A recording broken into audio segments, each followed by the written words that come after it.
சர்க்குருவே சரணம். வணக்கம். சந்தோஷம். யஜ்ஞங்கள் வேள்வி இரு வகைப்பட்டது. அந்த ஒரு வகையிலே புறத்தில் செய்கின்ற வேள்வி, இன்னொன்று அகத்தில் செய்கின்ற வேள்வி, தவ வேள்வி. புறத்தில் செய்யப்படுவதற்கு பல பொருட்கள் நமக்கு தேவைப்படுகிறது. ஆச்சாரிய பெருமக்கள் தேவைப்படுகிறார்கள், மந்திர உச்சாடனங்கள் தேவைப்படுகிறது.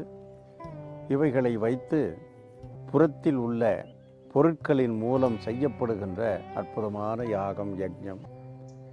இதே போல அகத்தில் செய்யப்படுகிற தவ வேள்விக்கு தன்னுடைய உடல், தன்னுடைய மனம், தன்னுடைய அறிவையே அகப்பொருளாக வைத்து செய்யப்படுகின்ற வேள்வி. இதற்கு உச்சாடனங்கள் தேவையில்லை. உச்சாடனம் என்பது மனதால் செய்யப்படுவது.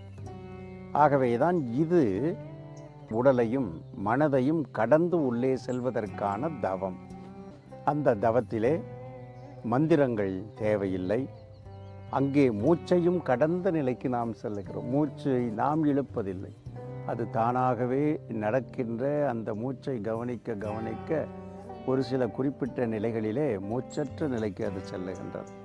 அதனால் அங்கு உச்சாடனங்களுக்கு தேவையில்லை, மந்திரங்கள் தேவையில்லை. மனதை கடந்த நிலைக்கு செய்வதால் மந்திரங்கள் தேவையில்லை.